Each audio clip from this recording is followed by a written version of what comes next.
Hello, and again, welcome. We are back with another sample section. It's my attempt to sort of reduce the number of Kindle samples that I have in my Kindle that I haven't read yet. Unfortunately, that number of samples keeps growing because I keep finding more samples.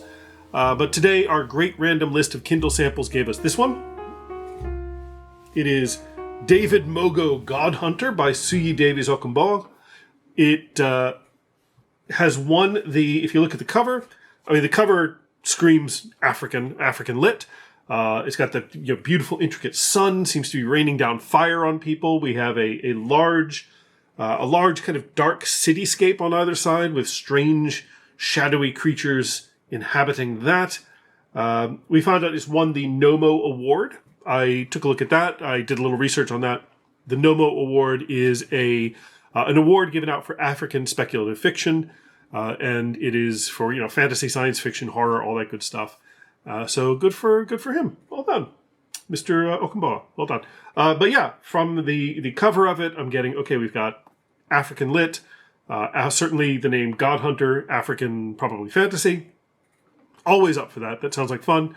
One of the things that I note as I'm looking at the cover, the title, right? David Mogo Godhunter. This is a tiny little pedantic thing. If Godhunter is David Mogo's title, I feel like there should be a comma after Mogo, or perhaps colon. David Mogo, colon, Godhunter.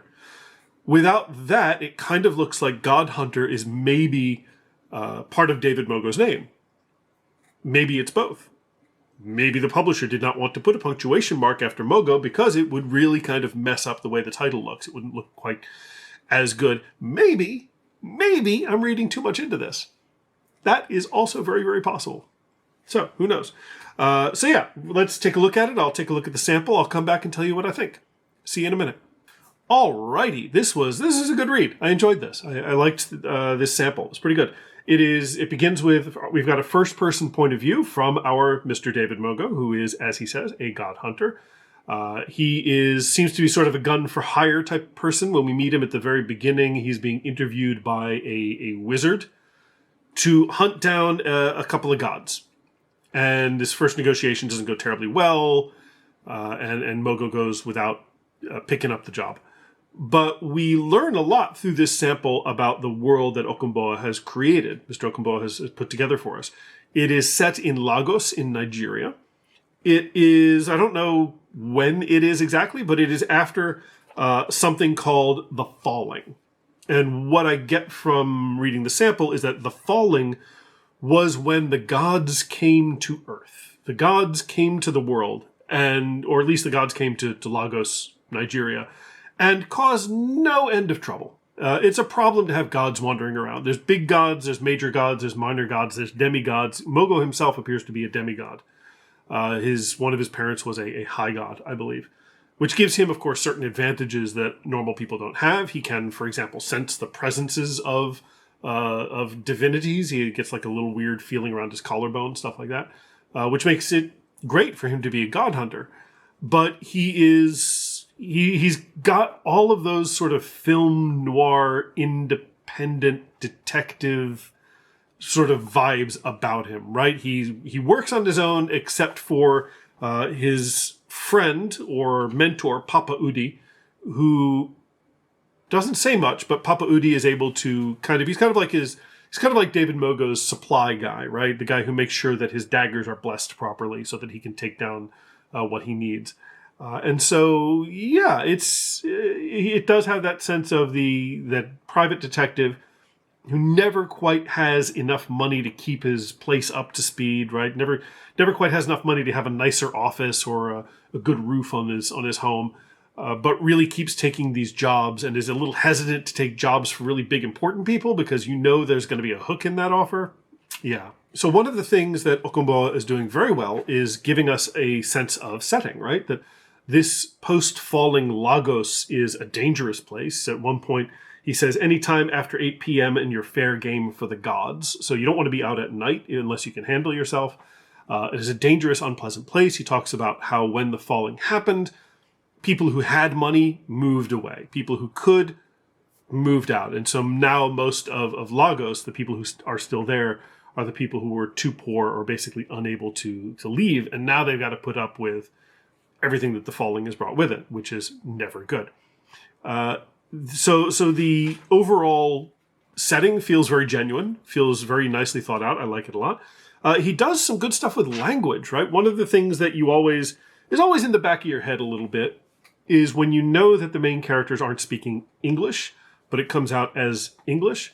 And one of the things that Mr. Okungbowa is doing here is he will put in the kind of, I know I'm going to get the word wrong. I know there's like a probably linguistics student out there who's going to correct me on this. I would say Creole, Pidgin, not quite, but it's very much a very sort of informal, not quite proper English, maybe influenced a bit by the native languages of Nigeria. I don't know, but you get lines such as "Why you dey sitting for inside darkness?" when David comes home and Papa Udi is kind of sitting in the dark, right? And it's why you dey sitting for inside darkness, i.e., why are you sitting here in the dark? And he uses a lot of that throughout the book. And again, I like it. It adds to the authenticity of the setting. It's very nice. It doesn't get in the way of understanding. I can figure it out, what they're saying.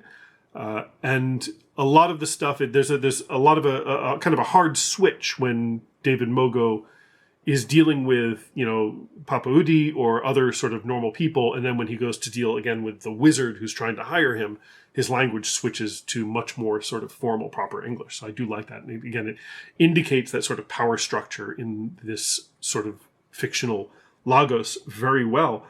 But eventually, of course, David Mogo, we see him do sort of a minor job where he has to kidnap a godling, get his hands on a godling and move him out of a house where he shouldn't be. The godling, of course, is possessing a teenage boy. So at one point, he's riding along on his motorcycle with a teenage boy tied up and attached to the back. And hijinks ensue. But he eventually, of course, takes the big job that he's asked to do at the very beginning of the sample, and that is to go and get a pair of high gods, Ibeji and Kehinde. And that's kind of where the sample sort of cuts out. He gets his hands on Ibeji. He hasn't met Kehinde yet.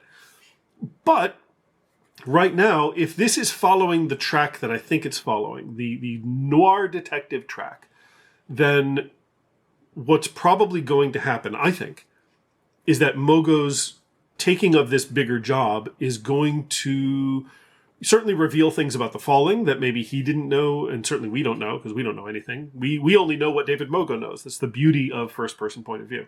But reveal some new things about the falling, perhaps reveal some new things about himself. He is going to have to, I believe, make an ethical choice. Do I do the job that I agreed to take, or do I do the right thing? Because those things in a noir detective story are often not the same. They don't always match.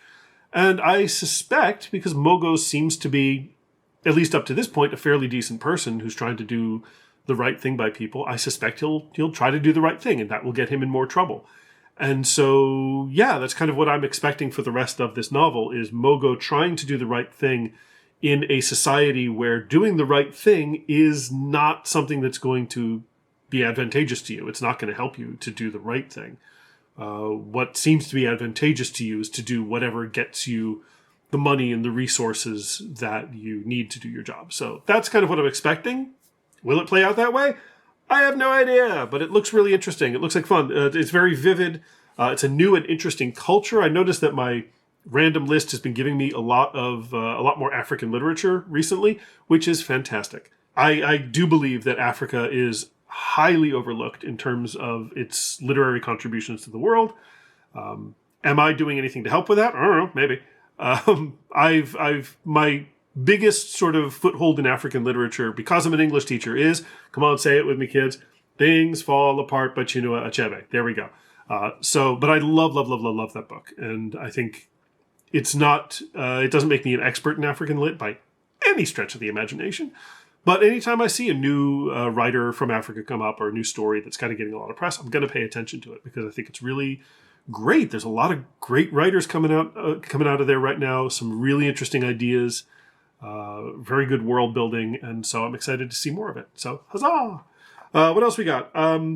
Like I said, I think David's going to get himself into some hot water. He'll probably find himself in conflict with the wizard who hired him. There will almost certainly be danger to his father figure, elder mentor, Papa Udi. That will almost certainly happen. He's going to get in too deep, and that will threaten his friends and what he considers his family. So, would I buy this book and read it? Yeah, I think I would. It looks like fun. It's a good start. It's well paced. I like the voice of the narrator is very good, and like I said, it's intriguing to me, and I like the idea of divinity intersecting with the real world. I find that fascinating, and I'm always up for those sorts of stories.